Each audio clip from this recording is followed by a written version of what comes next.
Gold trusted gold buyers మీరు తాకట్టు పెట్టిన బంగారాన్ని విడిపించి ఈ రోజు ఉన్న మార్కెట్ ధరకు కొనబడను.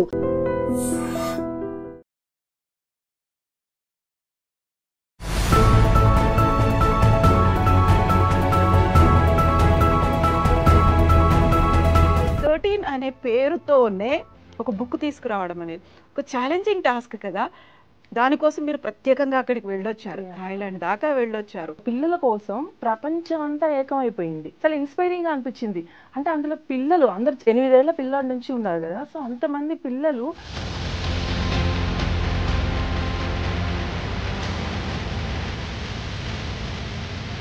ప్రతి ఒక్క క్షణముకు యుగం అంటారు. లోపల వాళ్ళు ఎలా ఎదురు చూస్తారో బయట ఉన్న మనం కూడా ఎదురు చూస్తాం.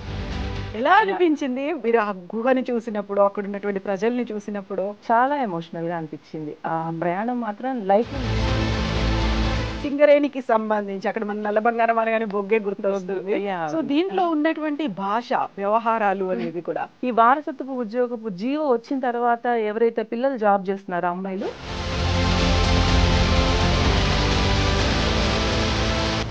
మేక బతుకు అనేటువంటి మళ్ళీ ఒక బుక్ని కూడా మీరు తీసుకురావడం, అంటే అందులో కూడా అనువాదం ట్రాన్స్లేట్ చేసి తీసుకొచ్చారు.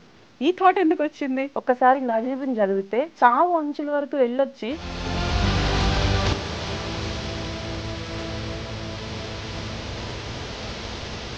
మనం మాట్లాడుకున్న ఈ 4 బుక్స్ అన్నీ ఒక ఎత్తు, మనం మాట్లాడుకోపోయే 2 బుక్స్ ఒక ఎత్తు, అంతేనా? మీరు అలాగే ఫీల్ అయ్యారా?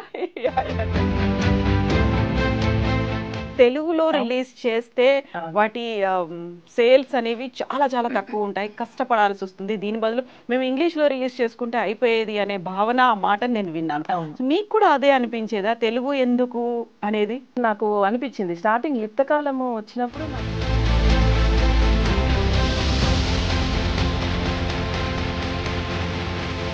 ఇంతమంది విమెన్ రైటర్స్ని చూస్తూ ఉన్నప్పుడు ఎక్కడైనా మీకు ఒక వివక్ష అనేది కనిపించిందా? మెన్కు ఉన్నటువంటి ఫ్రీ హ్యాండో, లేకపోతే వాళ్ళకి అంత క్రియేటివ్ మైండ్ లేదనో, లేదు పబ్లిషింగ్ దాకా వెళ్ళినప్పుడు ఇవి అమ్ముడుపోతాయా అనేది ఒక ఫీలో, అలాంటిది ఏమైనా ఫేస్ చేశారా? చూస్తూనే ఉంటాం కదా, అమ్మాయిలు అనేసరికి చాలా రకాల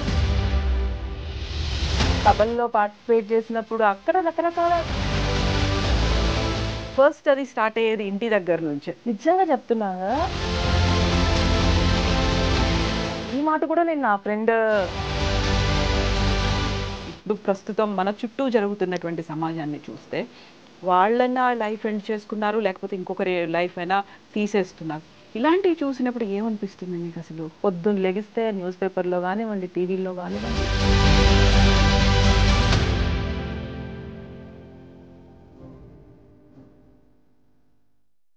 నమస్తే, నేను Kavitha. Welcome to iDream. మనతో పాటుగా ఒక వెరీ స్పెషల్ గెస్ట్ ఉన్నారు. తను అనువాదకురాలిగా, రచయిత్రిగా, సంపాదకురాలిగా చిన్న చిన్న విషయాలే, జీవనానికి సంబంధించి, జీవన వ్యవహారాలకి సంబంధించి, ప్రయాణానికి సంబంధించి మనం మాట్లాడుకునే భాషలో, సరళమైన సామాన్యమైనటువంటి భాషల్లో పుస్తకాలని తీసుకొస్తుంటారు. తను లైఫ్ సైన్సెస్ చదివారు, లైబ్రరీ సైన్స్ కూడా చదివారు. జీవితాన్ని మాత్రం చక్కగా ఆవిష్కరించి మన కళ్ళ ముందు ఉంచేలా పుస్తకాల్ని మాత్రం ప్రతి ఏటా తీసుకొస్తూనే ఉన్నారు. మనతో పాటుగా ఉన్నారు స్వర్ణ కిలారి. హలో అండి స్వర్ణ గారు, నమస్తే. నమస్తే అండి. సో ఫస్ట్ నేను మీ గురించి విన్నప్పుడు కొనతన్ దిలీప్ గారి వైఫ్, అలా ఆ తర్వాత మెల్లిమెల్లిగా when I was hearing about you, books తీసుకొస్తున్నారు.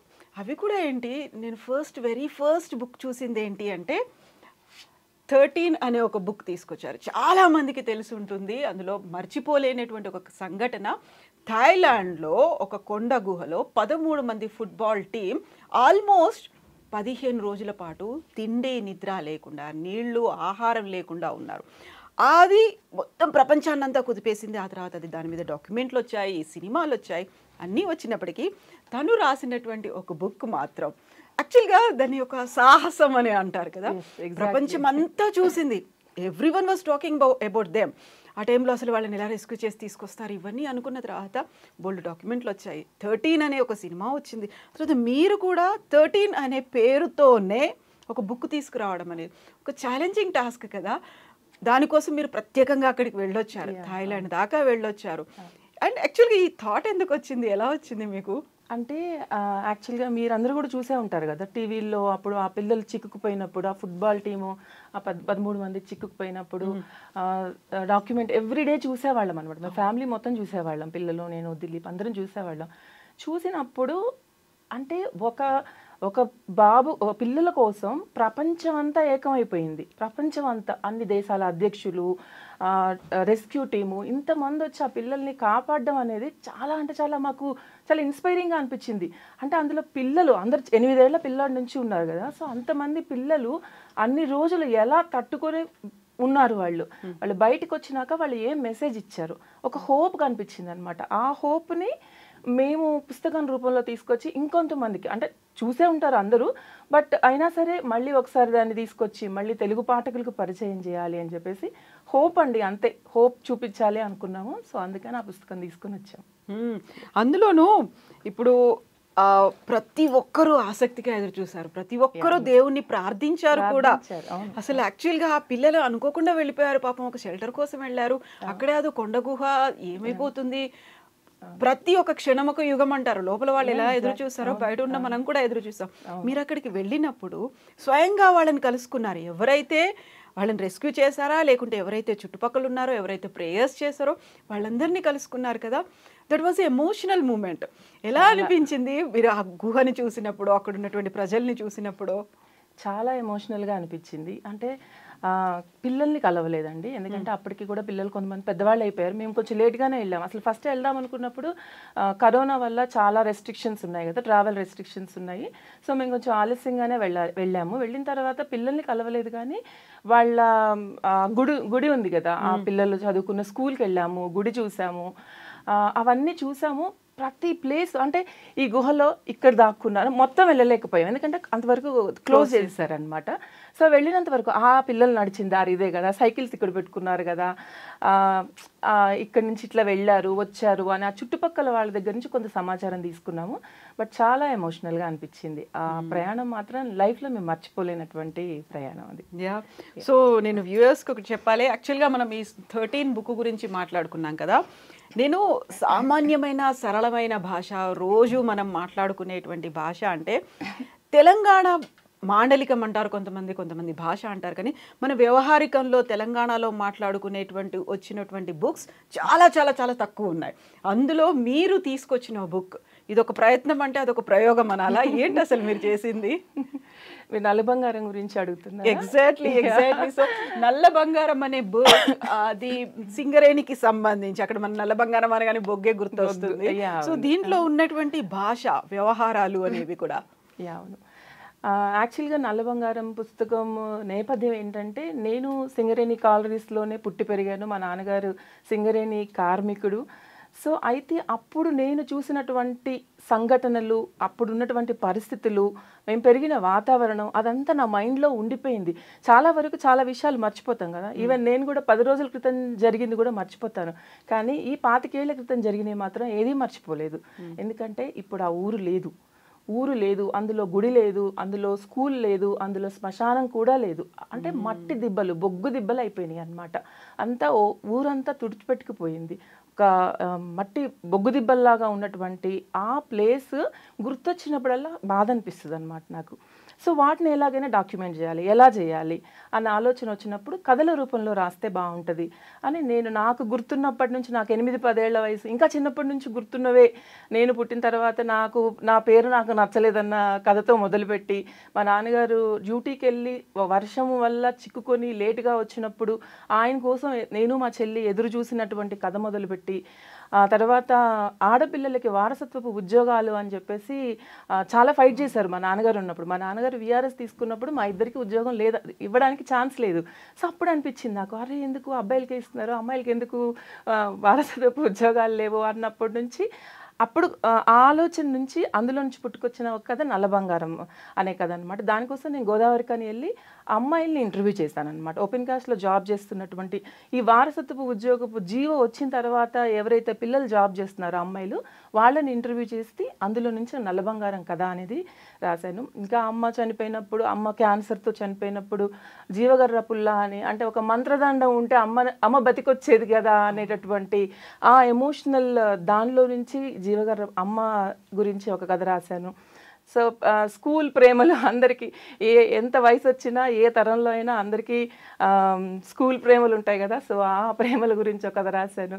సో ఇలా స్నేహం గురించి ఒక కథ రాశాను. సో అన్ని కథల్ని నల్ల బంగారం కథల రూపంలో తీసుకొచ్చాను అనమాట. సో నల్ల బంగారంలో ఉంది మీరు స్వయంగా ఎక్స్పీరియన్స్ అయినవి రాయడం మాత్రమే కాదు, మన కొలోకియల్ లాంగ్వేజ్ అంటారు, మనం ఏం మాట్లాడుకుంటున్నాం, ఎలా మాట్లాడుకుంటున్నాం, అందులో కొన్ని సామెతలు ఉంటాయి, కొన్ని కనుమరుగైపోయినటువంటి కొన్ని పదాలు అనేవి కూడా ఉంటాయి. వాటిని వెలికి తీసి ఇప్పుడు యాక్చువల్గా తెలంగాణ అంటాం కానీ మొత్తం అంతా తెలంగాణనే భాషనే మాట్లాడట్లేదు. ప్రతి చోట అది డిఫరెన్స్ ఉంటుంది, ప్రతి చోట ఒక యాస ఉంటుంది, సరికొత్త పదాలు అనేవి ఉంటాయి. వాటన్నిటిని మళ్ళీ వెతుక్కొని అన్నిటినీ కలిపి తీసుకొచ్చి ఈ నల్ల బంగారంలో పెట్టడం అనేది అదొక టాస్క్ కదా. ఇష్టంగా చేశాను నేను. మీరు అన్నట్టే 50 కిలోమీటర్లకి కూడా భాష మారిపోతుంటుంది. అంటే కరీంనగర్లో ఒక భాష మాట్లాడతారు, ఖమ్మంలో ఒక భాష మాట్లాడతారు, వరంగల్లో ఒక భాష మాట్లాడతారు, మహబూబ్ నగర్లో ఒక భాష మాట్లాడతారు. సో ఇన్ని రకాల ప్లేసెస్లో తెలంగాణ అయినప్పటికి కూడా ప్రతి 50 కిలోమీటర్లకి మారిపోతూ ఉంటుంది, పదాలు మారుతాయి, వాళ్ళ చిన్న చిన్న ఆచారాలు కూడా తేడా ఉంటాయి అన్నమాట. సో అలా అన్ని నేను రాసిన దాంట్లో అయితే పర్టికులర్గా ఇది అని నేను చెప్పలేను.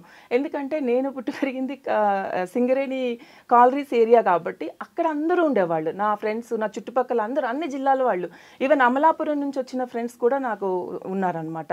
విజయవాడ, కృష్ణా, గుంటూరు, తర్వాత రాయలసీమ నుంచి వచ్చిన వాళ్ళు, తెలంగాణలో అన్ని జిల్లాల నుంచి వచ్చిన వాళ్ళు అందరూ నా చుట్టుపక్కల నేను చూశాను వాళ్ళ జీవితాలని. సో అందుకనే భాష అనేది అన్నీ ఉన్నాయి, అన్ని రకాలు ఉంటాయి అన్నమాట అందులో. సో అలా తీసుకొచ్చినటువంటిది ఇది అనమాట. సో ఇప్పుడు మనం స్వర్ణ గారు రాసిన బుక్స్ గురించే ఫస్ట్ మాట్లాడుకుందాం, తర్వాత స్వర్ణ గారి గురించి మాట్లాడదాం. మనం థర్డ్ బుక్ నేను మాట్లాడబోతోంది మేక బతుకు. గోట్ లైఫ్ అనగానే టక్కున గుర్తొస్తుంది కదా. సో పృథ్వీ యాక్ట్ చేసినటువంటి సినిమా గోట్ లైఫ్ అనేది గుర్తొస్తుంది.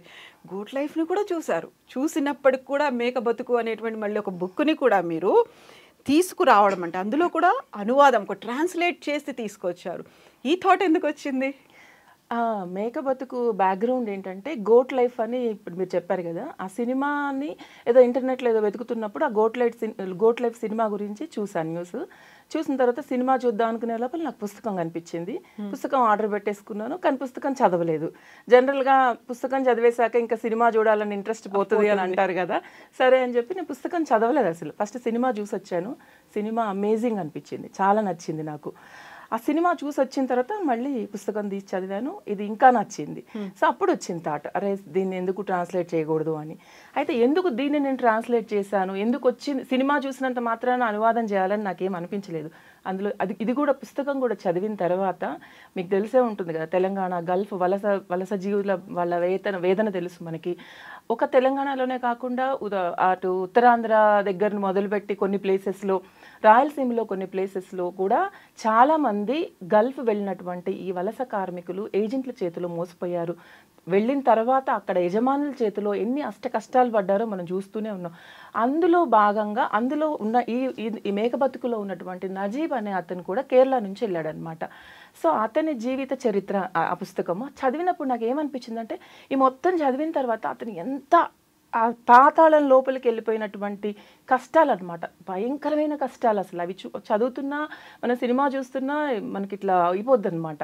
సో అలాంటి కష్టాలు పడ్డ మనిషి బయటికి వస్తాడు, ఒక హోప్ అనమాట. ఇది కూడా హోప్, ఇందాక నేను మీకు 13లో చెప్పినటువంటి హోప్ ఇందులో కూడా ఉంటుంది అనమాట. సో చిన్న గీత పెద్ద గీత, మనం ఎప్పుడు చిన్న చిన్న వాటికే పెద్ద కష్టం వచ్చేసింది, అయ్యో నాకు ఇంకేముంది జీవితం అయిపోయింది అనేటటువంటి నెగటివ్ థాట్లోకి వెళ్తాం కదా.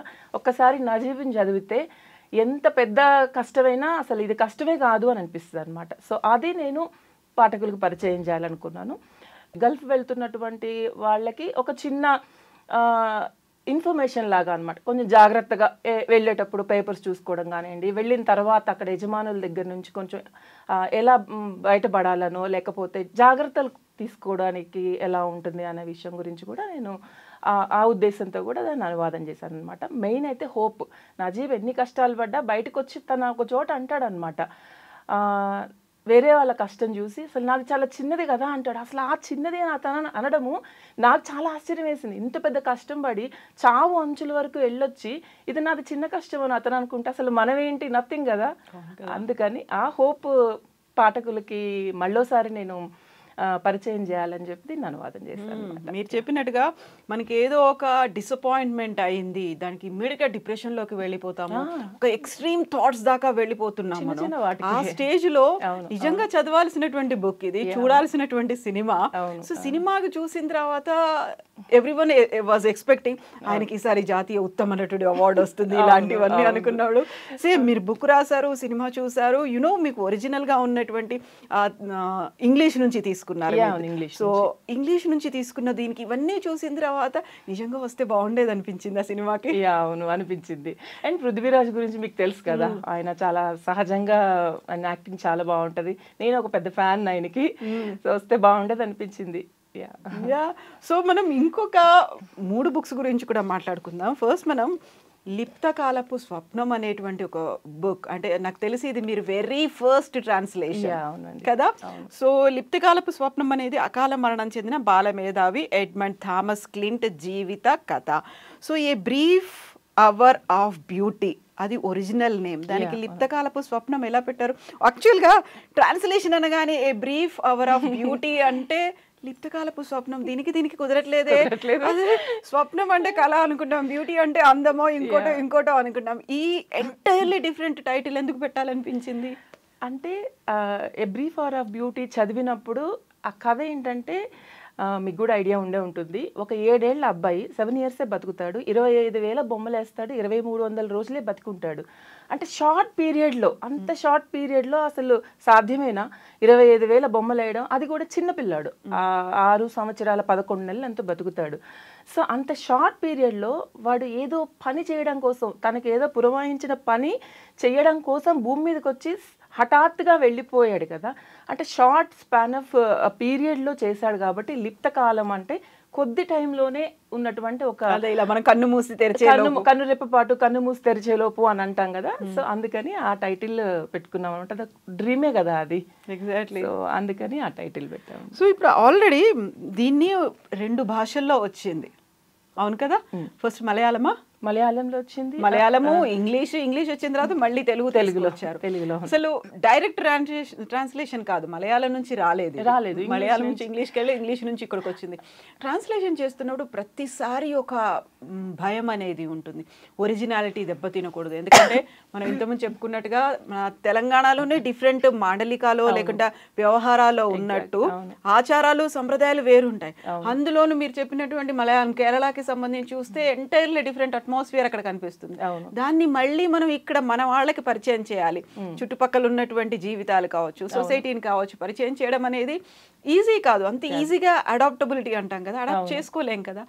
దీంతో పాటుగా అక్కడ ఉన్నటువంటి కాలమాన పరిస్థితులు, ఎగ్జాక్ట్లీ, వాటన్నిటిని రిఫ్లెక్ట్ చేయాలి అంటే ఎక్కడా దాన్ని దెబ్బతీయకుండా చూడాలి.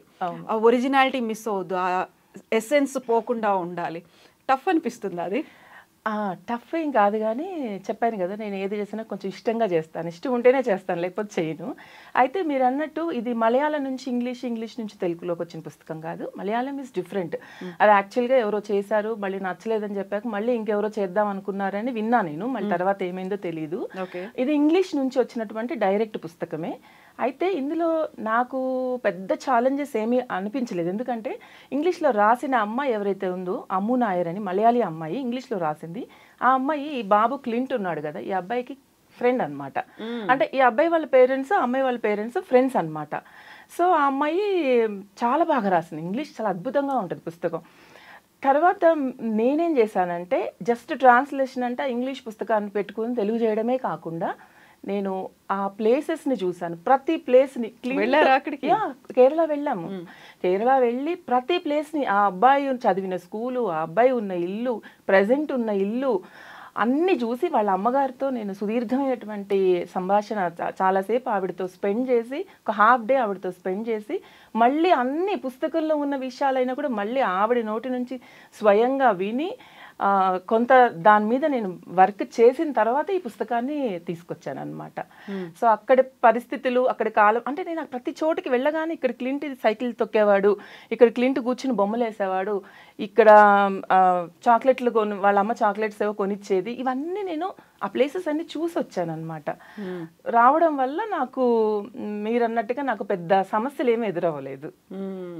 కాకుంటే ప్రతి దాన్ని మాత్రం ఎక్స్పీరియన్స్ చేశారు, అంటే ట్రాన్స్లేట్ చేస్తే సరిపోతుంది అనేది కాదు. లేదు లేదు లేదు, అలా ఎప్పుడూ చేయలేదు. నేను ఏది చేసినా, ఈవెన్ నల్ల బంగారం కథలు రాసినా, నేను అక్కడ పుట్టి పెరిగినప్పటికీ అయినా కూడా నాకు తెలియని విషయాల కోసం నేను చాలా రీసెర్చ్ చేశాను. నేను కొంతమంది వ్యక్తుల్ని కలిశాను, ఇంటర్వ్యూస్ చేశాను. అనువాదమైన నా సొంత కథలైనా సరే కొంత ప్రయర్ వర్క్ నేను చేస్తాను, బ్లైండ్గా నేను చేసేయను. సో ఇప్పుడు మనం చూసిన దాంట్లో 13 థాయిలాండ్ కోసం వెళ్ళారు, ఆ తర్వాత క్లింట్ కోసం మలయాళం, ఇక్కడ కేరళ దాకా కూడా వెళ్ళొచ్చారు. కేరళ 2 సార్లు వెళ్ళొచ్చాను దీనికోసం. బట్ ఈ దీనికోసం మేక బతుకు కోసం వెళ్ళారా మీరు? మేక బతుకు కోసం ఏం వెళ్ళలేదు. యాక్చువల్గా నజీబ్ దొరుకుతారేమో అని చూసాము, బట్ ఆయన మళ్ళీ గల్ఫ్లోనే మళ్ళీ ఇంకొక జాబ్ వెతుక్కొని అక్కడ జాబ్ చేస్తున్నారనే విషయం తెలిసిందనమాట. హ్యాపీ ఎండింగ్ అది. ఆయన మళ్ళీ ఇంకొక ఏజెంట్ ద్వారా వెళ్ళి మంచిగా బాగానే సెటిల్ అయ్యారనమాట. ఓకే, ఉండుంటే ఆయన్ని కలిసేదాన్ని. సో ఇప్పుడు మనం మాట్లాడుకున్న ఈ 4 బుక్స్ అన్నీ ఒక ఎత్తు, మనం మాట్లాడుకోపోయే 2 బుక్స్ ఒక ఎత్తు, అంతేనా? మీరు అలాగే ఫీల్ అయ్యారా? డెఫినెట్గా. సో యాక్చువల్గా ఇలా నేను ఈ 4 = 2 అని చెప్పడానికి ఒక రీజన్ ఏంటంటే, ఇవన్నీ కూడా ఇందులో 2 బుక్స్ అనువాదానికి సంబంధించి ఉంటే, 2 బుక్స్ స్వర్ణ గారే డైరెక్ట్గా రాశారు. ఇంకా ఈ 2 బుక్స్ గురించి మాట్లాడుకుంటే, ఇంతియానం స్త్రీల యాత్రా కథనాలు అని పెట్టింది. యాక్చువల్గా సంపాదకురాలుగా స్వర్ణ గారు ఉన్నారు. ఫస్ట్ ఇంతియానం 1లోనేమో ఆల్మోస్ట్ 45 మంది ఉమెన్ రైటర్స్ ఉన్నారు. ఇంతియానం 2లో 55 మంది ఉమెన్ రైటర్స్ ఉన్నారు. అది కూడా ఉమెన్ రైటర్స్ కాదు, సింపుల్గా ఉమెన్ ట్రావెలర్స్. సో ట్రావెలర్స్ రాసినటువంటి ట్రావెలో కూడా కాదు, మళ్ళీ అది అందులో కూడా వాళ్ళ లైఫ్ ఉంది. అవును, నేను ఇది ఎందుకు చెప్తున్నాను అంటే, ఈ బుక్స్ నేను చదివాను కాబట్టి చెప్తున్నాను, రాశారు కూడా అందులో కాబట్టి. అఫ్ కోర్స్ ఇంతియానం 2.0లో ఒక ఆర్టికల్ నాది కూడా ఉంది. అయితే ఒక్కొక్కరిది ఒక్కొక్క నేపథ్యం ఉంది. ఒక్కొక్కరు, అందరూ మళ్ళీ రైటర్స్ కాదు, వాళ్ళకి నేపథ్యం, ఫ్యామిలీ నేపథ్యం ఉంది, సామాజిక నేపథ్యం ఉంది. చాలా వరకు వాళ్ళు హౌస్ వైఫ్స్గా ఉన్న వాళ్ళు ఉన్నారు, కొంతమంది స్టూడెంట్స్ ఉన్నారు, జర్నలిస్టులు ఉన్నారు, రైటర్స్ ఉన్నారు. ఇంతమందిని కలిపి అందరినీ ఒకే చోటుకు తీసుకొచ్చి వాళ్ళతో ఈ బుక్ తీసుకురావాలి, అది కూడా ట్రావెల్కి సంబంధించి. ఆలోచన ఎందుకు వచ్చింది? దీని వెనకాల ఉన్నటువంటి నేపథ్యం ఏంటంటే, ఇందాక నేను 13 బుక్ గురించి మాట్లాడుకున్నాం కదా. మేము 13 బుక్ కోసమని చియాంగ్ రాయ్ నార్త్ వెళ్ళామన్నమాట, థాయిలాండ్. చియాంగ్ రాయ్ అనే ప్లేస్ నుంచి వచ్చిన తర్వాత ఇమీడియట్గా ట్రావెల్ నుంచి రాగానే మనం అదే దాంట్లో ఉంటాం కదా, వెంటనే శివ్యానాథ్ అని మీరు చూసే ఉంటారు, ఆ అమ్మాయి ఇన్స్టాలో ఉంటుంది. శివ్యానాథ్ అని ఆ అమ్మాయి పుస్తకం ఒకటి, ది షూటింగ్ స్టార్ అనే బుక్ ఒకటి తెప్పించుకున్నాను అనమాట. ఆ పుస్తకం చదువుతున్నప్పుడు, పూర్తిగా కూడా చదవాలా అప్పుడు నేను, ఆల్మోస్ట్ ఒక 75% కంప్లీట్ చేయగా నాకు వెంటనే వచ్చింది, అరే ఈ అమ్మాయి, ఇంత చిన్న అమ్మాయి ట్రావెల్ కోసం చేస్తున్న ఉద్యోగాన్ని, తనకున్న ఒక ఫ్లాట్ నమ్మేసుకొని ఆ డబ్బులన్నీ బ్యాంకులో వేసుకొని బ్యాక్ ప్యాక్ వేసుకొని ప్రపంచాన్ని చుట్టి రావడానికి వెళ్ళింది. అది నాకు చాలా ఇన్స్పైరింగ్ అనిపించింది. అరే ఇంత అద్భుతమైన పని చేస్తుంది కదా. అప్పుడు ఆ అమ్మాయి యాంగిల్ నాకు మైండ్లో తట్టింది. మన దగ్గర కూడా ట్రావెల్ చేసేవాళ్ళు ఉంటారు, మహిళలు చాలామంది ట్రావెల్ చేస్తున్నారు, మన తెలంగాణ కానివ్వండి, ఆంధ్రాలో కానివ్వండి. సో వీళ్ళందరూ చేసినటువంటి అనుభవాల్ని ఒక పుస్తకంలాగా తీసుకొస్తే ఎలా ఉంటుంది అని ఆలోచన వచ్చింది. సో ఆ ఆలోచన నుంచి గబగబా నాకు క్లోజ్ ఫ్రెండ్స్ 4గురికి చెప్పాను, అందరు చాలా బాగుంది ఐడియా అని అన్నారు. వెంటనే పని స్టార్ట్ చేసేసాను అనమాట. అయితే 45 మంది ఫస్ట్ నెంబర్ ఏం అనుకోలే అసలు. నేను మామూలుగా తెలిసిన వాళ్ళందరికీ సోషల్ మీడియాలో ఎక్కడ పెట్టలేదు, వాట్సాప్లో పెట్టలేదు, ఫేస్బుక్లో పెట్టలేదు, జస్ట్ ఇలా నాకు తెలిసిన వాళ్ళు, మళ్ళీ వాళ్ళు ఎవరైనా వాళ్ళ ఫ్రెండ్స్ ఉంటే పలానా వాళ్ళు రాస్తారు, పలానా వాళ్ళు ట్రావెల్ చేస్తారు అన్నప్పుడు వాళ్ళ ద్వారా తెలుసుకుని ఒక ఫిగర్ వచ్చింది అంతే. దాన్ని ఏమి నేను ఇంత చేయాలి, లేకపోతే 40 మంది 50 మంది ఇలా ఏం అనుకోలేదు. నేను అనుకున్న టైంకి 45 మంది ఇచ్చారు. సో అలా ఇంతియానం పార్ట్ 1 వచ్చింది అనమాట. సో అప్పుడు మిస్ అయిన వాళ్ళు, నేను కొంతమందిని మిస్ అయ్యాను. సో మిస్ అయిన వాళ్ళు కొంతమంది టైంకి ఇవ్వలేకపోయిన వాళ్ళు కూడా ఉన్నారనమాట. సో వాళ్ళు ఏం చేశారంటే, సెకండ్ పార్ట్ ఎప్పుడు వస్తుంది అని అడిగారు. ఫస్ట్ పార్ట్ 1 సభలోనే చాలా మంది పార్ట్ 2 కూడా రావాలి అని అడిగారు. సో అప్పుడు లేదు ఇమీడియట్ గా నాకు లేదు నిజానికి.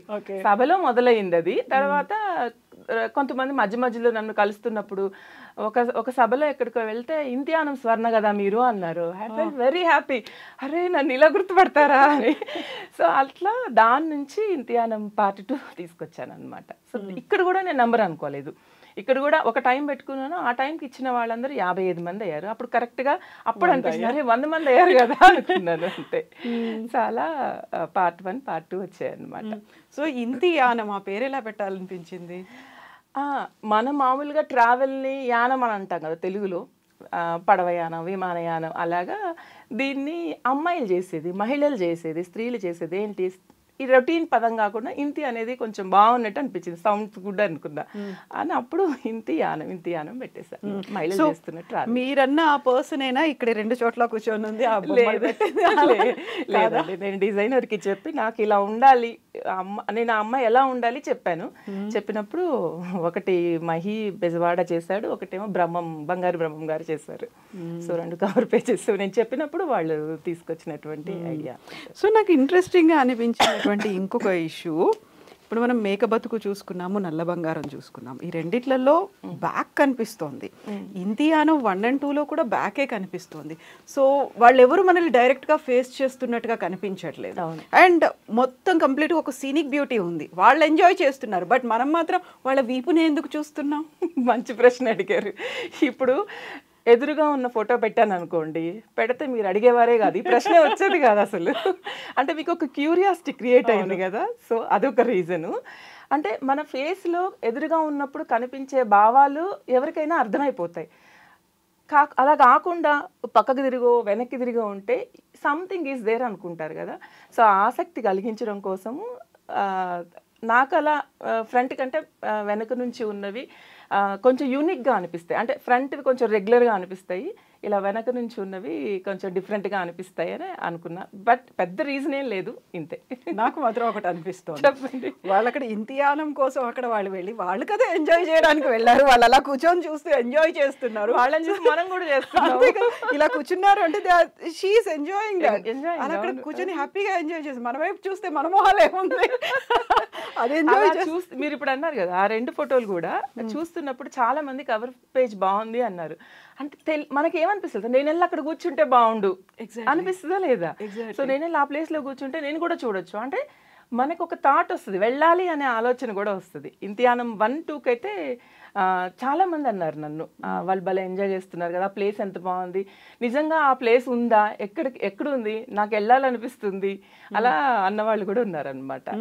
సో ఇందులో మనం పర్టికులర్గా ఈ బుక్స్ గురించి మాట్లాడుకున్నప్పుడు క్వాలిటీ, ఆ ప్రింటింగ్ క్వాలిటీ చూసినా, కవర్ పేజ్ డిజైన్ చూసినా కానీ చాలా యూనిక్గా కనిపిస్తుంది, చాలా బ్రైట్గా కనిపిస్తోంది.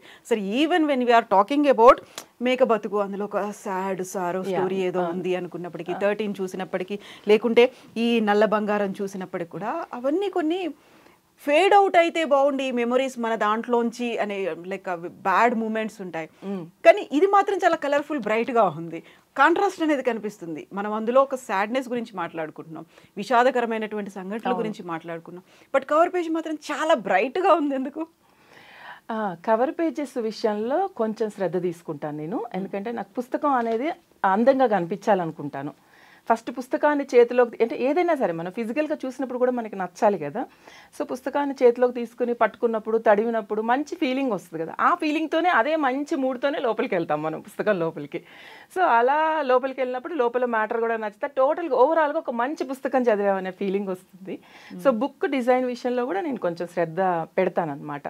నాకు ఏదైనా కొంచెం బ్యూటిఫుల్గా చూపించాలి అన్నది ఇష్టం. అంటే మీరు అన్నట్టు లోపల మ్యాటర్ ఎంత బాధగా ఉన్నా దాంట్లో నుంచి హోప్ ఎలాగైతే మనము తీసుకుంటామో పుస్తకం చూడడానికి కూడా నాకు అందంగా ఉండాలి. అందుకని లైఫ్ ఈజ్ బ్యూటిఫుల్ అన్నట్టుగా పుస్తకమే ఒక లైఫ్ ని చూపిస్తోంది కదా, కలర్ఫుల్ గా బ్యూటిఫుల్ గా ఉండాలి. అంతే, బాధలున్నా కూడా దాన్ని తట్టుకొని అధిగమించి బయటికి రాగలిగే ఒక చిన్న ఆశ, ఒక చిన్న బ్యూటీని ఏదో ఒకటి ఉండాలి కదా.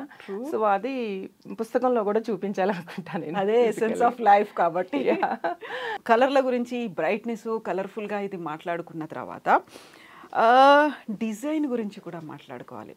లైక్ ఒక ఎంబోజ్ అయినట్టుగా చాలా లైవ్లీగా, మనం ఎలా అయితే లోపల డిస్క్రిప్షన్లో నేను అక్కడ ఉంటే అనే ఒక ఫీల్ కలుగుతుందో, ఇప్పుడు వీటిని చూసినప్పుడు కూడా టచ్ చేస్తే లైక్ నేను దాన్ని ఫిజికల్గా ఫీల్ అవుతున్నాను అనే ఒక అనుభూతి. సో దీంట్లో ఏంటి మీరు తీసుకున్న జాగ్రత్త? జాగ్రత్త అంటే స్పెషల్గా ఏం లేదు. మీరు మీరు అసలు ఈ పుస్తకాల డిజైన్ బాగుంది, పట్టుకుంటే ఫీల్ బాగుంది అన్నదే నాకు చాలా హ్యాపీగా అనిపిస్తుంది. ఎందుకంటే ఈ పుస్తకాలు చూసిన తర్వాత నాకు 4-5 పాఠకులు రాసుకున్నాను అనమాట. యాక్చువల్గా నేను పుస్తకం పట్టుకున్నప్పుడు ఎలాంటి ఫీలింగ్ వచ్చింది అనేది వాళ్ళు రాశారు, నాకు రాసి మెసేజ్ చేశారనమాట. చాలా సంతోషం వేసింది. అంటే సీరియస్గా చదివే పాఠకులు పుస్తకం పైన ఉన్నటువంటి కవర్ పేజీని కూడా ఇష్టపడతారు, దాన్ని కూడా గమనిస్తారు. అంటే అక్కడే ఒక పాజిటివ్నెస్ మొదలవుతుంది కదా. సో అందుకని నాకు మీరు అనగానే కూడా నాకు అది భలే హ్యాపీ అనిపించింది. ఓ పుస్తకాన్ని జస్ట్ లోపల మ్యాటరే కాకుండా పైన డిజైన్ కూడా చూసి దాన్ని అంత గమనించి ఆ కలర్ కాంబినేషన్స్ గమనించి పట్టుకొని చూస్తే బాగుంది అని మీరు అనడం కూడా నాకు చాలా సంతోషంగా అనిపిస్తుంది. సో ఆ ఫీల్ కోసమే నేను కొంచెం వర్క్ చేసా దాని మీద. True, face is the index of the mind అన్నట్టుగా. లైక్ అక్కడ లోపల ఏం చదవబోతున్నాము, బయట మాత్రం అంటే చాలా వరకు ఏంటంటే లోపల ఏ మ్యాటర్ ఉన్నా లేకపోయినా పర్లేదులే, బయట మాత్రం చాలా అట్రాక్టివ్ గా పెడితే చాలు బుక్ కొనుక్కుంటారు. జస్ట్ లైక్ కొన్ని సినిమాల్ని కూడా లైక్ ఎంత మనం పబ్లిసిటీ చేసాము, ఎంత గ్లామరస్ గా చూపించాం, లోపల ఏం కంటెంట్ లేకపోయినా అంటే అది కదా పుల్ చేసి తీసుకొస్తుంది అనేది ఒక ఫీల్ అనేది ఉంటుంది. బట్ ఇది కేవలం నేను ఏదో కంపేర్ చేసి చెప్పానని కాదు, లోపల మ్యాటర్ కూడా చాలా బాగుంది. బయట ఎంత కలర్ఫుల్ గా బ్యూటిఫుల్ గా కనిపిస్తుందో, ఒక రిచ్నెస్ అనేది కనిపిస్తుందో, లోపల ఉన్నటువంటి ఎసెన్స్ కూడా ఒక లైఫ్ కి సంబంధించినటువంటి ఆ ఎసెన్స్ అనేది కూడా బుక్స్ లో కనిపిస్తుంది. సో ఇప్పుడు నేను ఇన్ని బుక్స్ గురించి మాట్లాడుకున్న తర్వాత స్వర్ణ గారిలో ఇంకొక కీలకమైనటువంటి ఒక పాయింట్ కూడా ఉంది. ఇంకో కోణం ఏంటంటే తనలో ఒక నటి కూడా ఉన్నారు.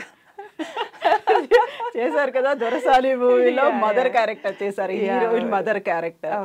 అసలు ఆ ఆఫర్ ఎలా వచ్చింది? అది యాక్చువల్గా ఫేస్బుక్లో గడిగోలు అనే ఒక గ్రూప్ ఉందన్నమాట. తెలంగాణ పదాలు, ఇసురెలు, సంస్కృతి అని చెప్పేసి ఒక పేజ్ ఉంది. సుధీర్ కుమార్ తాండ్రా అనే అబ్బాయి, జగిత్యాల అబ్బాయి, అది స్టార్ట్ చేశాడనమాట 6 years బ్యాక్. సో అందులో నేను కొంచెం అప్పట్లో బాగా యాక్టివ్గా ఉండేదాన్ని.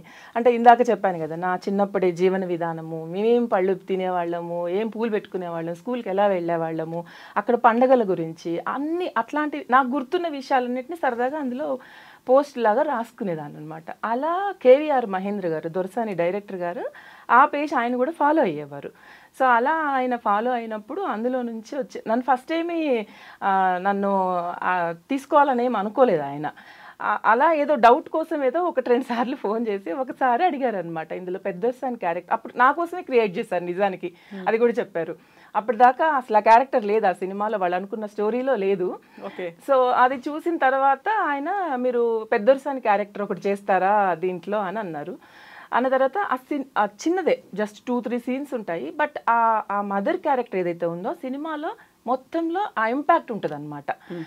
సో డైలాగ్స్ ఏముండవు, జస్ట్ 3 scenes ఉంటాయి, కానీ దాని ఇంపాక్ట్ మాత్రం సినిమా అంతా ఉంటుంది. అది నాకు ఆయన చెప్పారు, దానికి కన్విన్స్ అయ్యాను, చేశాను అనమాట. అదొకటే సినిమా లేదు, ఇంకొకటి కూడా చేశాను. ఏంటది? అక్షర్ కుమార్ అని షరతులు వర్తిస్తాయని ఒక సినిమా తీశాడు రీసెంట్ 2 years బ్యాక్ అనుకుంటా. సో అది కూడా ఒక డిఎస్పి క్యారెక్టర్, అది కూడా చిన్నదే. బట్ అక్షయ్ కోసం చేశాను, కానీ నాకు కూడా నచ్చింది, అది నచ్చిన పాత్ర కాబట్టి చేశాను. సో 2 సినిమాలు చాలా పాత్ర. చాలా అది చాలా అంటే కమర్షియల్గా 1-2-3 అడిగారు, బట్ నాకు నో అని చెప్పాను. అంటే డైరెక్టర్స్ అడిగారని చేశానని చెప్తున్నాను, బట్ నాకు కూడా నచ్చడం వల్ల 2 చేశాను. 3వ సినిమా కూడా ఏదైనా డైరెక్టర్ అడిగినా కూడా నాకు కూడా నచ్చితే చేస్తాను. ఓకే. సో పర్సనల్గా మీరు చదివిందేమో life sciences and library science. సరే, లైఫ్ సైన్సెస్ అంటే మనకి లైఫ్ గురించి ఉంటుంది అనుకోవచ్చు, లైబ్రరీ సైన్స్ అంటే బుక్స్ కావచ్చు. ఆ 2 కలిపితేనేనా ఇలా బుక్స్ రూపంలో బయటకు వస్తున్నాయి? ఆ 2 కలిపితే కాదులేండి. యాక్చువల్గా నాకు చిన్నప్పటి నుంచే పుస్తకాలు చదవడం చాలా ఇష్టం. మా ఇంట్లో పుస్తకాలు బాగా ఉండేవి, మా అమ్మగారు బాగా చదివేవారు. మాకు ఒక చిన్న లైబ్రరీ దగ్గరలో ఉండేది. సో లైబ్రరీకి వెళ్ళి పుస్తకాలు, అప్పుడు తెలుసు కదా మీకు, ₹1.5 వెళ్ళి పుస్తకాలు తీసుకొని నైట్ అంతా కూర్చొని మళ్ళీ పొద్దున్న నెక్స్ట్ డేకి ఇచ్చేసేయాలి ఆ పుస్తకం. 1 గంట అయినా సరే ఆ పుస్తకం అయిపోవాల్సిందే. ఇప్పటికంటే అప్పుడే బాగా చదివేవాళ్ళు నిజం చెప్పాలంటే. సో అలా పుస్తకాలు చదవడం అనేది నాకు అప్పటి నుంచి అలవాటైంది. రాయాలనే ఆలోచన నిజంగా సీరియస్గా ఎప్పుడు అనుకోలేదు. జస్ట్ 6 years నుంచే కొంచెం సీరియస్ రైటింగ్లోకి వచ్చానమాట. ఇప్పుడు ఇన్ని రకాల బుక్స్ తీసుకొచ్చారు. ఇప్పుడు వినిపిస్తున్నది కావచ్చు, లేకుంటే మనం చూస్తున్నటువంటి ట్రెండ్ ఏంటంటే బుక్స్ ఫిజికల్గా కొని చదివేటువంటి ఆ తరం పోయింది, లేకపోతే ట్రెండ్ మారింది. ఇప్పుడు యూత్ అంతా కూడా మాకు ఆన్లైన్లో ఏదైనా ఉందా, క్రిస్ప్గా ఏదైనా చెప్తున్నారా, అది చెప్తే చాలు అది తీసుకోవడానికి రెడీగా ఉన్నారు అని. 6 బుక్స్ తీసుకొచ్చారు మీరు, మళ్ళీ ఇంకో బుక్స్ తీసుకురాని ప్రయత్నాల్లో ఉండి ఉంటారు, ఆబ్వియస్గా ఉండి ఉంటారు.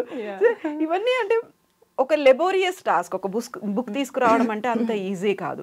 తీసుకొచ్చిన తర్వాత దాన్ని మళ్ళీ మనం మార్కెట్లో పెట్టాలి, ఆ తర్వాత అమ్మకాలు ఎలా ఉన్నాయో చూసుకోవాలి, పబ్లిషర్ కావచ్చు, మిగతా రాసిన వాళ్ళకి ఇక్కడ అయ్యో అనే ఒక ఫీల్ కలగకుండా చూసుకోవాలి. సేల్స్కి సంబంధించి మాట్లాడుకుంటే అది కష్టంగా ఉంటుందా?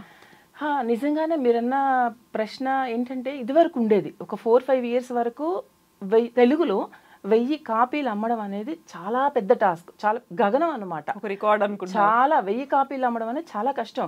అంటే మలయాళం చూడండి, ఇప్పుడు ఎగ్జాంపుల్ మలయాళం తీసుకుంటే మేకబతుకు గోట్ లైఫ్ 3 లక్షల పైన కాపీలు అమ్మింది. వాళ్ళ ఏమంటారు, బేసిక్గానే వాళ్ళు మినిమం 20-25 వేలు అమ్మగలుగుతారు మలయాళం, కన్నడ, అదర్ లాంగ్వేజెస్లో. మన తెలుగుకు వచ్చేసరికి 1000 కాపీలు గగనం అనమాట. అలాంటి సిచ్యువేషన్ నుంచి ఒక 4-5 ఇయర్స్ నుంచి కొన్ని మంచి మార్పులు వచ్చినాయి అన్నమాట. ముఖ్యంగా చెప్పాలంటే ఇప్పుడు రాస్తున్న ఈ జనరేషన్ పిల్లలందరూ ఇన్స్టాని బాగా వాడుతున్నారు, చాలా బాగా పుస్తకాల సేల్ కోసం, ప్రమోషన్స్ కోసం ఇన్స్టాని వాడుతున్నారు. దానివల్ల కొన్ని పుస్తకాలు లక్షల్లో, వేలల్లో కూడా అమ్ముడుపోతున్నాయి. యంగ్ జనరేషన్ పిల్లలందరూ social media platforms, example Insta, అలాంటి వాటిని వాడుకుని మంచి సేల్స్ వస్తున్నాయి. సో మిగతా పబ్లిషర్స్, కొంత ట్రెడిషనల్ పబ్లిషర్స్ కూడా అది ఫాలో అయ్యి, అంటే లైక్ ఇన్స్టాని కానివ్వండి, ఫేస్బుక్ కానివ్వండి, ఇలా ఫాలో అయ్యి, ఇంకోటి ముఖ్యమైనది వాట్సాప్ బిజినెస్ అని ఒక యాప్ ఉందన్నమాట. అందులో మన క్యాటలాగ్ పెట్టుకోవచ్చు. సో దాని నుంచి కూడా మనం బుక్స్ సేల్ చేసుకోవచ్చు అనమాట. ఇవన్నీ బాగానే ఉన్నాయి. నేను ఇప్పుడిప్పుడే వీటిని వాడుతూ ఉన్నాను. నాకు ఇప్పుడు ఇంతియానం 2 సెకండ్ ప్రింట్కి వెళ్ళింది, ఆల్మోస్ట్ అది కూడా అయిపోవచ్చింది. మేకబతుకు సెకండ్ ప్రింట్కి వెళ్ళింది, అది కూడా అయిపోవచ్చింది. సో నల్ల బంగారం కూడా ఆల్మోస్ట్ 1000 కాపీస్ వేశాను, అది కూడా దగ్గరకు వచ్చింది. సో బాగానే ఉన్నాయి సేల్స్. అంటే 4-5 ఏళ్ల క్రితం వరకు మీరు చెప్పినట్లు ఉండేది. అండ్ ఇప్పుడు జనరేషన్ పిల్లలు, నేను కూడా చాలా భయపడ్డాను, పుస్తకాల రాయడము, చదవడము మా జనరేషన్తో అయిపోతుందేమోనని. నో, అలా కాదు. చాలామంది పుస్తకాలు కొని చదువుతున్నారు. అది ఒక హ్యాపీయెస్ట్ థింగ్ అనిపించింది. మీరు అన్నట్టు ఓన్లీ ఆన్లైన్లోనే చదవడం కాదు, పుస్తకాలు ఫిజికల్ బుక్ కొని చదువుతున్నారు. వేలల్లో కాపీలు కూడా అమ్ముడుపోతున్నాయి. సో యూజువల్గా మీరు ఇప్పుడు అన్నది అదర్ లాంగ్వేజ్లో బాగా వెళ్తున్నాయంటే, ఈ మాట నేను ఇంతకుముందు కూడా విన్నాను, తెలుగులో చాలా తక్కువ పోతాయండి మేము బుక్స్, తెలుగులో రిలీజ్ చేస్తే వాటి సేల్స్ అనేవి చాలా చాలా తక్కువ ఉంటాయి, కష్టపడాల్సి వస్తుంది, దీని బదులు మేము ఇంగ్లీష్లో రిలీజ్ చేసుకుంటే అయిపోయేది అనే భావన, ఆ మాట నేను విన్నాను. మీకు కూడా అదే అనిపించేదా, తెలుగు ఎందుకు అనేది? ఫస్ట్లో కొంచెం నాకు అనిపించింది. స్టార్టింగ్ లిప్తకాలము వచ్చినప్పుడు నాకు 1000 కాపీలకి చాలా టైం పట్టింది అనమాట. సో ఆ తర్వాత నేను అన్నట్టుగా కొంచెం మెల్లిమెల్లిగా ఒక 4-5 ఏళ్ల నుంచి తెలుగు పుస్తకాల సేల్స్ కూడా బాగున్నాయి.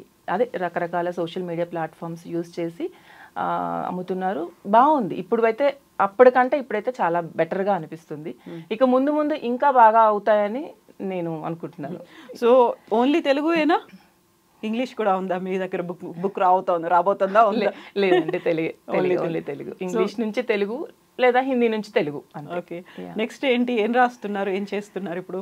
Next national book trust of India, NBT వాళ్ళ కోసం ఒకటి పిల్లల పుస్తకం ఒకటి రీసెంట్గా ట్రాన్స్లేట్ చేశాను, అది ప్రింట్లో ఉందన్నమాట. సో ఇంకో పుస్తకం కూడా NBT నుంచే ఇంకొక ట్రాన్స్లేషన్ వర్క్ ప్రస్తుతానికి చేస్తున్నాను. ఒక 2-3 మంత్స్ పడుతుంది అది బయటికి రావడానికి. సో ఇంతియానం 3 కూడా ఉందా? అంటే ఫస్ట్ నేను ఇందాక చెప్పినట్టే 1 అప్పుడు 2 అనుకోలేదు, 2 అప్పుడు కూడా నేను 3 అనుకోలేదు. బట్ చాలామంది మళ్ళీ 2లో మిస్ అయిన వాళ్ళు అడుగుతున్నారు. సో నెక్స్ట్ ఇయర్కి ప్లాన్ చేద్దాం అనుకుంటున్నాను 3 కూడా.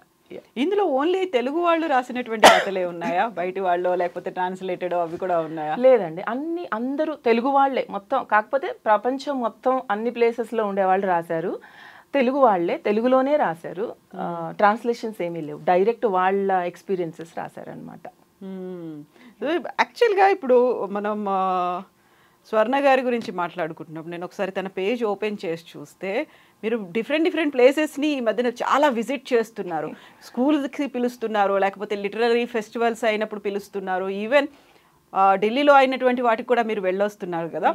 అక్కడ ఇంతమంది విమెన్ రైటర్స్ని చూస్తూ ఉన్నప్పుడు ఎక్కడైనా మీకు ఒక వివక్ష అనేది కనిపించిందా? లేకపోతే వాళ్ళు ఎవరైనా ఎస్ మేము ఇలాంటిది ఫేస్ చేసాము, చాలా వరకు ఏంటంటే మెన్కు ఉన్నటువంటి ఫ్రీ హ్యాండో లేకపోతే వాళ్ళకి అంత క్రియేటివ్ మైండ్ లేదనో, లేదు పబ్లిషింగ్ దాకా వెళ్ళినప్పుడు ఇవి అమ్ముడుపోతాయా అనేది ఒక ఫీలో, అలాంటిది ఏమైనా ఫేస్ చేశారా వాళ్ళు?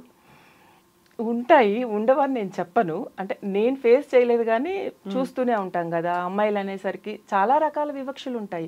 ఈవెన్ ట్రావెల్లో చూసుకుంటే మనము మగవాళ్ళు వెళ్ళినంత ఫ్రీక్వెంట్గా ట్రావెల్ చేయలేము. ఎందుకంటే మనకి ఇంట్లో బోల్డ్ 1,00,000 సమస్యలు ఉంటాయి, 1,00,000 పనులు ఉంటాయి, బాధ్యతలు ఉంటాయి. ఇవన్నీ తట్టుకుని ఇవన్నీ మనం ముందే ప్రిపేర్ చేసి ఇంట్లో మనం బయటికి వెళ్ళాలి.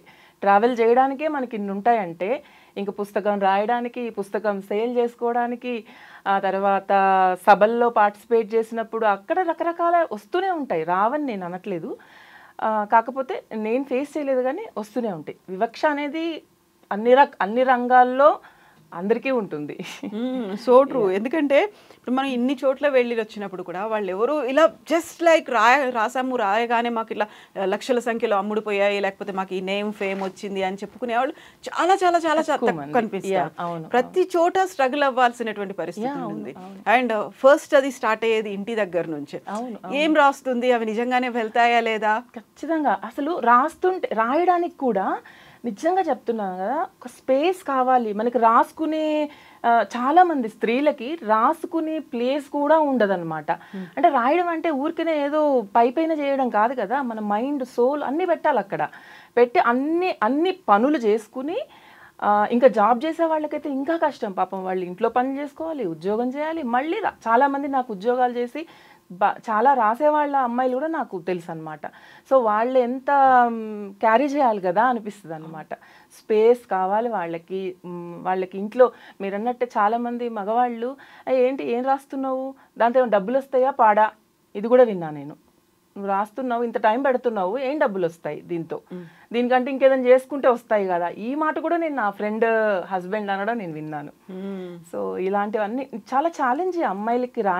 రాసి మళ్ళీ రాయడం ఒకటే కాదు కదా, రాయాలి మళ్ళీ ఆ పుస్తకాన్ని మీరు ఇందాక అడిగినట్టు వెతుక్కోవాలి, ఎవరు పబ్లిషర్ ఉన్నారు, పబ్లిషర్ని వెతుక్కోవాలి, దాని సేల్స్. అలా చేస్తే మళ్ళీ బోల్డ్ అన్ని వెనక నుంచి కామెంట్స్ వస్తూ ఉంటాయి అమ్మాయిలకి ఎక్కువగా. సో అన్నిటినీ తట్టుకొని నిలబడాలంటే ఎగ్జాక్ట్లీ. సో మిగతా వాటికి ఎలా సపోర్ట్ ఉన్నప్పటికి కూడా మనం ఒక ఉమెన్ రైటర్గా మనం బుక్ తీసుకురావాలి. అందులో మీరు అనువాదాలు చేశారు, సంపాదకురాలుగా కూడా ఉన్నారు. ఇవన్నీ చేసినప్పుడు సరే ఇప్పుడంటే మనం 6 బుక్స్ చేసాము అని ఒక బుక్ ఉంది. బట్ వెరీ ఫస్ట్ బుక్ రాయాలి అని థాట్ వచ్చినప్పుడు, బుక్ వచ్చినప్పుడు కాదు, రాయాలి అనే థాట్ వచ్చినప్పుడు ఇంటి నుంచి వచ్చినటువంటి సపోర్ట్ ఎలా ఉంది? అసలు యాక్చువల్గా నాకు ఫస్ట్ బుక్ రాయమని చెప్పిందే దిలీప్. నిజంగా చెప్పాలంటే నాకేం ఫస్ట్ రాలే ఆలోచన. తనే పుస్తకాన్ని a brief hour of beauty పుస్తకాన్ని, ఇంగ్లీష్ పుస్తకాన్ని తెప్పించుకొని తను చదివి బాగుంది, ఒక మదర్గా నువ్వైతే దీన్ని బాగా రాయగలవు, బాగా చేయగలవు అన్నప్పుడు అంటే థాట్ నాకు తన నుంచే వచ్చింది. ఆ తర్వాత నేను వెనక్కి తిరిగి చూసుకోలేదు. ఆ తర్వాత నుంచి తన సపోర్ట్ నాకు, అంటే నేను ఇది చేస్తున్నాను, ఇది రాస్తున్నాను అంటే ఓకే ఫైన్ రాయి అంటాడు. సో తన సపోర్ట్ బాగుంటుంది నాకు, వెళ్ళిపోతా రాసుకుంటా అంతే. ఇంకా సో ఒక వైఫ్, ఒక రచయిత్రి, ఆ తర్వాత అనువాదకురాలు, సంపాదకురాలు, ఇవన్నీ పక్కన పెడితే ఒక తల్లి మీరు. సో మీ బాబుకి కావలసినవన్నీ చూసుకుంటూ ఉండాలి. ఎంత మీరు ఈ లోకంలో మీ లోకంలో మీరు ఉన్నప్పుడు కూడా వాడి భవిష్యత్తు వాడు చూడాలి అంటే అక్కడ సపోర్ట్ అనేది దానికంటే కూడా మీరు వాడి బ్యాక్ బోన్గా మీరు ఉండాలి. నేనున్నాను అనే ఒక భరోసా మీరు ఇవ్వగలగాలి. సో ఇన్నిటిని బ్యాలెన్స్ చేసుకుంటూ వెళ్ళడం అండ్ బాబు మీద ఫోకస్ పెట్టడం ఎలా చేస్తారు? దీనికి ఏంటంటే యాక్చువల్గా నిజంగానే దిలీప్ కొంచెం బిజీగా ఉంటాడు. సో తను స్కూల్కి వెళ్ళే వరకు, స్కూల్కి వెళ్ళిన తర్వాత తను స్కూల్ నుంచి వచ్చినాక ఈ టైం నేను పెట్టుకుంటాను. దీన్ని నేను బ్రేక్ చేయను అనమాట. ఈ టైంలోనే నేనేం చేసినా, నేను బయటికి వెళ్ళినా, రాసుకున్నా, ఏం చేసినా, సినిమాలు చూసినా, పుస్తకాలు చదువుకున్నా ఈ టైంలోనే. మళ్ళీ నాకు బాబు వచ్చేసరికి నేను ఫ్రీగా ఉండాలి. తన స్కూల్ నుంచి పుస్తకాల బ్యాగ్తో పాటు బుర్ర నిండా కబుర్లతో వస్తాడు. ఎవ్రీడే వినాలన్నమాట. అమ్మ 10 నిమిషాలు నీతో కూర్చోవాలి, నాకు మనిషి కావాలి అని వచ్చి పక్కన కూర్చుంటాడు. తను చెప్తూ ఉంటాడు అనమాట. సో తన మాటలు వినాలి, తనకి ఏం కావాలో అవన్నీ చూసుకుంటూ ఉంటాను. తను వచ్చిన తర్వాత తనకి టైం నేను పెట్టుకున్నాను. ఈ టైం మాత్రం తనకే, ఈ టైం నాకు. సో లక్కీలీ నా స్పేస్ నాకుంది. And at the same time నేను బాబుకి ఇవ్వాల్సిన టైం కూడా నేను పెట్టుకున్నాను. సో బాబు ఏమవ్వాలనుకుంటున్నాడు? మిమ్మల్ని చూశారు, దిలీప్ గారిని చూశారు. ఇప్పుడు జస్ట్ ఇంటర్ సెకండ్ ఇయర్ కదా. సో నెక్స్ట్ డిగ్రీకి ప్లాన్స్ ఉన్నాయి ప్రస్తుతానికి. అయితే తను ఇప్పుడు సైకాలజీ చేస్తానంటున్నాడు డిగ్రీలో. ఇంటర్లో హ్యుమానిటీస్ అనమాట. So legal studies, psychology, geography, sociology subjects ఉంటాయి. సో తనైతే డిగ్రీకి అయితే సైకాలజీ అనుకుంటున్నాడు. సో ఇక్కడే మనం జనరేషన్స్ గురించి మనం ఇంతకుముందు మాట్లాడుకున్నట్టు వాళ్ళ సైకాలజీల గురించి వీటన్నిటి గురించి మాట్లాడుకున్నప్పుడు ఇప్పుడున్నటువంటి జనరేషన్ అంతా ఐదర్ ఇంజనీరింగ్ ఆర్ మెడిసిన్కి వెళ్ళాలి, డాక్టర్స్ అవ్వాలి, ఇంజనీర్స్ ఆర్ డాక్టర్స్. బట్ మీ అబ్బాయి మాత్రం he's choosing a different path కదా. సో దాన్ని ఎలా కమ్యూనికేట్ చేసుకున్నారు, ఎలా ఓకే అని మీరు చెప్పారు? మీరు రాయడం అంటే రాయొచ్చు, కానీ ఇమాజిన్ ఎనీథింగ్, ఏదైనా రాసుకోవచ్చు, ఏదైనా ఆలోచించవచ్చు, ఏదైనా దాన్ని బుక్ పేపర్ మీద పెట్టవచ్చు. అక్కడ లైఫ్ కదా, అందరూ ఇలా ఇలా ఇవన్నీ ఇవేదో చదువుతున్నారు, వీడేంటి చదువుతా అంటున్నాడు, ఓ థాట్ వస్తుంది కదా. దాన్ని ఎలా తను కన్విన్స్ చేశాడో మీరు దానికి చెప్పగలిగారా? అసలు ఏం కన్విన్స్ చేయడం ఏమి లేదండి. తను కొంచెం క్లారిటీ ఉంటుంది తనకి. చిన్నప్పటి నుంచి కూడా తను ఒక 3-4 ఏళ్ల పెద్దవాడిలాగానే ఆలోచనలు ఉండేవన్నమాట. సో ప్రతి స్టేజ్లో తనే డిసైడ్ చేసుకున్నాడు. 10th అయిపోయిన తర్వాత నేను ఇంటర్లో ఇది తీసుకుంటాను, నాకు ఈ సబ్జెక్ట్స్ ఇష్టం అన్నాడు. మేమేం మాట్లాడలేదు. సరే ఓకే నీ ఇష్టం, నీకు నచ్చిందే నువ్వు చదువు. మనం ఏదో ఒక సామెత ఉంటుంది కదా, గుర్రాన్ని నీటి వరకు తీసుకెళ్ళం కానీ తాగించలేమను. సో అది మాకు తెలుసు బాగా. పిల్లల్ని ఎంత మనం ఫోర్స్ చేసి ఇది చెయ్యన్నా ఏదో చిన్న వంట చేస్తారు, కానీ వాళ్ళ లైఫ్ గురించి వాళ్ళకి ఒక ఆలోచన వచ్చిన తర్వాత వాళ్ళు అది చెయ్యాలనుకున్నాక మనం వెళ్ళి ఇది కాదు నువ్వు ఇది చెయ్యి అని అంటే వాళ్ళు ఇష్టంగా చేయరండి. చేస్తారేమో కానీ వాళ్ళు ఇష్టంగా అయితే చేయరు. సో మేమిద్దరం అయితే ఆ విషయంలో తనకి ఫుల్ నీకు నచ్చినట్టు నువ్వు చెయ్యి అని చెప్పాము. తను చూస్ చేసుకున్నాడు. తను ఏమన్నా అంత పాజిటివా నెగటివా బాగుంటుందా తన ఇష్టం అంతే. తనే ఫేస్ చేయాలి. తనకు నచ్చింది తను చూస్ చేసుకున్నాడు, తను ఫేస్ చేయాలి. ఇందులో మేమేమి నువ్వు ఇదే చెయ్యి అదే చెయ్యి అని అనాలని ఎప్పుడూ అనుకోలేదు. ఒక మదర్గా, ఒక రైటర్గా ఇప్పుడు ప్రస్తుతం మన చుట్టూ జరుగుతున్నటువంటి సమాజాన్ని చూస్తే నెగటివ్ థింగ్ అనేది చాలా ఎక్కువగా వ్యాప్తి చెందుతోంది అనుకుంటాం. ఎట్ ద సేమ్ టైం వాళ్ళు డిప్రెషన్లు కావచ్చు, డిసప్పాయింట్మెంట్లు కావచ్చు, ప్రెషర్లు కావచ్చు, వీటిని తీసుకోలేకపోతున్నారు, లేకుంటే టూ మచ్ అయిపోతుంది అనేది మాటలు వినిపిస్తున్నాయి. కొన్నిసార్లు ఎక్స్ట్రీమ్ స్టెప్, వాళ్ళన్నా లైఫ్ ఎండ్ చేసుకున్నారు, లేకపోతే ఇంకొకరి లైఫ్ అయినా తీసేస్తున్నారు. ఇలాంటివి చూసినప్పుడు ఏమనిపిస్తుంది మీకు? అసలు చాలా బాధగా అనిపిస్తుంది. అంటే ఎస్పెషల్లీ పిల్లల విషయంలో కొంతవరకు నాకు పేరెంటింగ్ కారణమేమో అనిపిస్తుంది. అంటే పేరెంట్స్ కొంచెం పిల్లలకి టైం ఇవ్వగలగాలనిపిస్తుంది. టైం ఇచ్చి వాడి ఆలోచనలు ఏంటి, వాడు ఎలాంటి అంటే మన సినిమా కూడా చూస్తున్నాం కదా, తెలుగు సినిమాలో ఇంగ్లీష్ మూవీస్ ఇవన్నీ వచ్చాయి కదా. ఆ సినిమాల్లో పేరెంట్స్ సరిగా టైం ఇవ్వకపోవడం వల్ల వాళ్ళు ఎక్స్ట్రీమ్ డెసిషన్స్, ఎక్స్ట్రీమ్ స్టెప్స్ తీసుకుంటున్నారు. వాళ్ళు ఏం చేస్తున్నారో తెలియట్లేదు. సో ఒక కొద్ది టైం అన్న, రోజు కొద్ది టైం అన్న మదరు ఫాదరు కొంత టైం ఇస్తే వాళ్ళ విపరీతమైనటువంటి ధోరణులకు అలవాటు పడకుండా వేరే దారిలోకి వెళ్లకుండా కొంతవరకు మనం ఆపగలమేమో అనిపిస్తుంది నాకు. అది మేజర్ పేరెంట్స్ చేయాల్సింది. ఇంకా మిగతావంటారా అంటే కొంతమంది అలా ఉన్నప్పటికీ ఈ తరం యువత, అబ్బాయిలు కానివ్వండి అమ్మాయిలు కానివ్వండి, మంచి క్లారిటీ ఉంది వాళ్ళకి. ఫ్యూచర్ పట్ల క్లారిటీ ఉంది. వాళ్ళు ఏం చేయాలి, ఎలా చెయ్యాలి అనే వాటి పట్ల వాళ్ళకి మంచి క్లారిటీ ఉంది. ఆ విషయంలో పాత జనరేషన్స్ కంటే వీళ్ళు చాలా బెటర్గా ఆలోచిస్తున్నారే అని అనిపిస్తుంటుంది. అలా కొంత ముచ్చటేస్తుంది కొంతమంది పిల్లల్ని చూసినప్పుడు. అట్ ద సేమ్ టైం కొంతమంది పిల్లల్ని చూసినప్పుడు చాలా బాధ అనిపిస్తుంది. ఏంటి వీళ్ళు ఇలా అవుతున్నారు. నేను మా ఫ్యామిలీలో కూడా చూస్తున్నాను, ఈ ఎక్స్ట్రీమ్ చూస్తున్నాను, ఈ ఎక్స్ట్రీమ్ చూస్తున్నాను. ఎందుకు అవుతున్నారు అన్నప్పుడు నాకు అనిపించింది అయితే కొంచెం పేరెంటింగ్ అండ్ సొసైటీ చుట్టుపక్కల జరుగుతున్నవి కూడా మనం చూస్తూనే ఉన్నాం కదా. పొద్దున్న లెగిస్తే న్యూస్ పేపర్లో కానివ్వండి, టీవీలో కానివ్వండి, అన్నీ ఎంత ఘోరమైనటువంటి వార్తలు మనం చూస్తున్నాము. సో వాటికి దారి తీసే పరిస్థితుల్ని అంటారు కదా, రూట్ కాజ్ ఏంటో తెలుసుకొని మొదట్లోనే మనం వాటిని సెట్ చేయగలిగితే మన పిల్లలు భవిష్యత్తు బాగుంటుంది, వాళ్ళు ఎక్స్ట్రీమ్ స్టెప్స్ తీసుకోకుండా ఉంటారు అని అనిపిస్తుంది. ఎగ్జాక్ట్లీ. ప్రతిసారి ఇలాంటివి ఏమైనా ఇన్సిడెంట్స్ జరిగినప్పుడల్లా సినిమాల వల్ల చెడిపోతున్నారు అనేటువంటి ఒక మాట వస్తుంది. వీళ్ళు ఏం చెప్తారు, అక్కడ సమాజంలో జరిగినాయి కాబట్టి సినిమాల్లాగానో కథల్లాగానో రాస్తున్నామని అంటారు. ఈవెన్ కథల్లో కూడా మనం చూస్తూనే ఉన్నాం కదా, జరిగినవే చాలా రాస్తాం. ఈవెన్ నేను కూడా చాలా వరకు జరిగిన సంఘటనలతోనే కథలు రాశాను. మీరు సినిమాలకు సంబంధించి రివ్యూస్ కూడా రాస్తుంటారు కదా, సినిమాల మీద కూడా రాస్తూ ఉంటారు. ఇవి చాలా వరకు పబ్లిష్ కూడా అయ్యాయి కదా డిఫరెంట్ ప్లాట్ఫామ్స్ లో. అవునండి. సినిమాలు అంటే నాకు యాక్చువల్గా సౌత్ ఇండియన్ సినిమాలు అంటే వేరే భాషలు, దక్షిణాది భాష చిత్రాలు, మలయాళం, తర్వాత కన్నడ, బెంగాలీ, మరాఠీ, ఆ సినిమాలు కొంచెం ఎక్కువ ఇష్టం అనమాట తెలుగు సినిమాల కంటే. అవునా? ఎందుకలా? తెలుగు సినిమా ప్రేక్షకులు ఫీల్ అవుతారు. బట్ అంటే నాకు ఆ సినిమాలన్నీ చిన్న చిన్న బడ్జెట్ తీసినటువంటి సినిమాల్లో నాకు లైఫ్ కనపడుతుంది. అంటే నాకు బేసిక్గా ఎలాంటి సినిమాలు ఎక్కువ ఇష్టపడతానంటే ఆర్ట్ మూవీస్ కానివ్వండి, ట్రావెల్కి సంబంధించిన మూవీస్, నేచర్కి సంబంధించింది ఏదైనా కనపడితే నేను ఇంకా సినిమా చూసేస్తాను అనమాట. సో ఆ సినిమాలు అవి నచ్చినప్పుడు అందులో కూడా చాలా వరకు హోప్ ఉంటుంది, అందులో కొన్ని మంచి మంచి మూవీస్ ఉంటాయి, అందులో నుంచి ఒక మంచి మెసేజ్ ఉంటుంది అనమాట. సో అది చెప్పడం కోసం అలాంటి సినిమాల్ని కొన్ని చూస్ చేసుకుని రివ్యూస్ రాస్తూ ఉంటాను. నేచర్కి కనెక్ట్ అయ్యేలా, నేచర్ అండ్ ట్రావెల్కి కనెక్ట్ అయ్యి ఒక మంచి మెసేజ్ ఉండాలి, నాకు ఈ 3 ఉంటే నేను చూసేస్తాను. అది ఏ భాష అయినా పర్వాలేదు, కొన్నిటికి సబ్ టైటిల్స్ లేకపోయినా చూసేస్తాను అంతే. ఓకే, సో ఇప్పుడు ఈ 6 బుక్స్ ఉన్నాయండి. 6 బుక్స్ అనేవి తీసుకోవాలి అంటే అవైలబుల్గా ఎక్కడ ఉంటుంది? బుక్ ఎగ్జిబిషన్స్ అవుతుంటాయి, అక్కడే ఉన్నాయా బుక్ ఫెయిర్లలో? లేదండి, 6 బుక్స్ కూడా మీకు అమెజాన్లో దొరుకుతాయి. తర్వాత Anvikshi publishers, Navodaya publishers, Pallavi publications, new Visalaandhra publications, so అన్ని కాక అర్ణవం పబ్లికేషన్స్ అని నాది కూడా ఉందన్నమాట. సో అందులో కూడా దొరుకుతాయి. వాట్సాప్ నెంబర్ ఉందన్నమాట దానికి, సో దాంట్లో కూడా దొరుకుతాయి.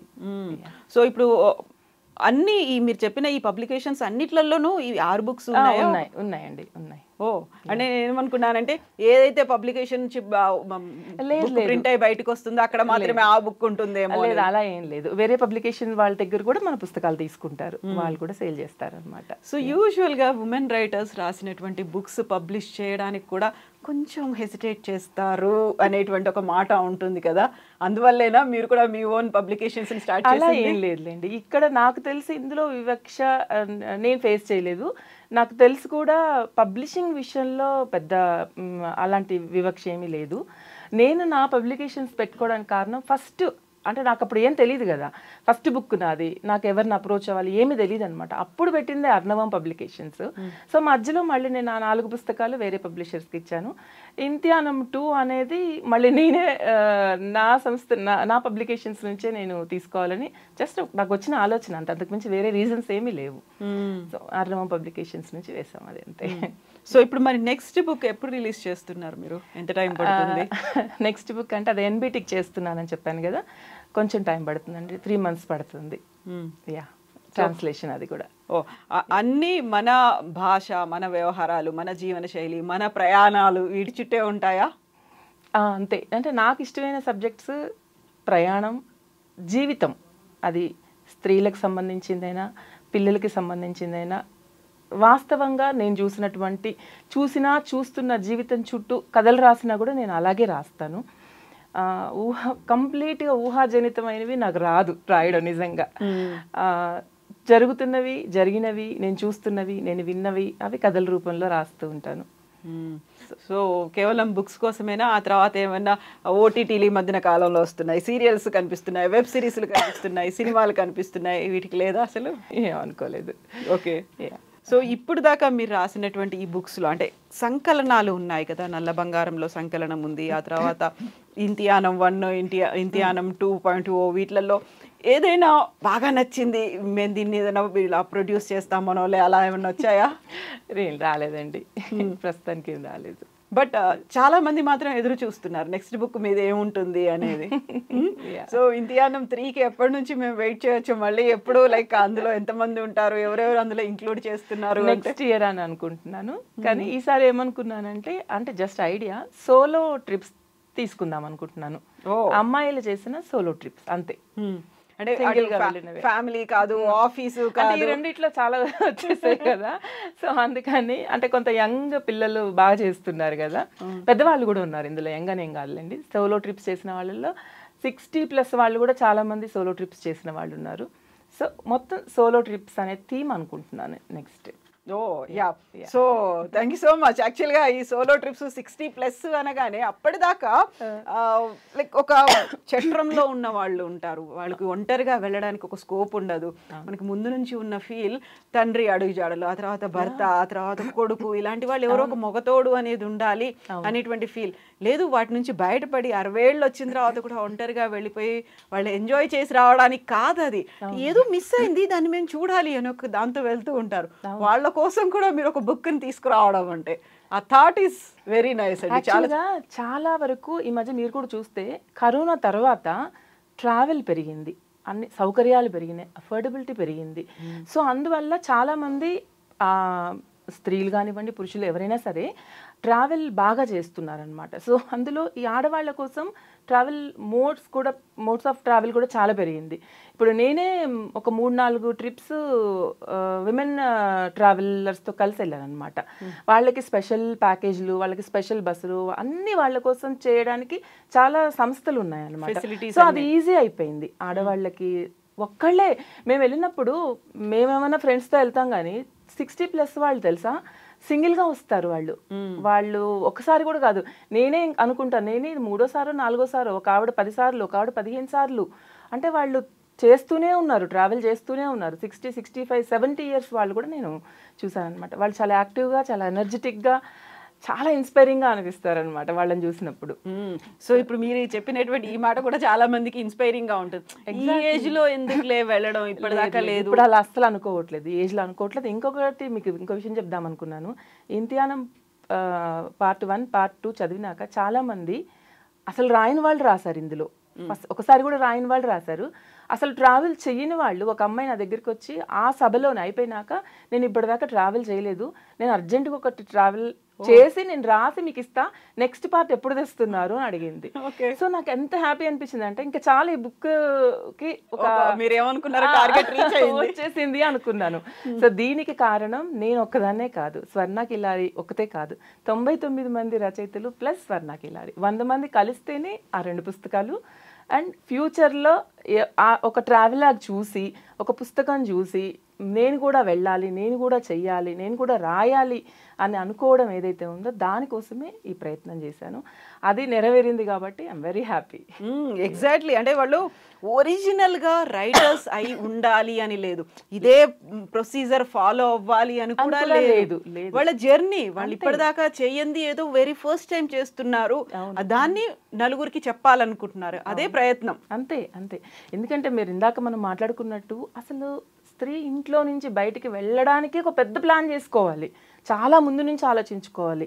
బయటికి వెళ్ళిన తర్వాత వెళ్ళినాక కూడా ఆమెకి ఎన్ని సమస్యలు ఎదురవుతాయి, అన్నీ అంత ఈజీగా ఏమి కావు.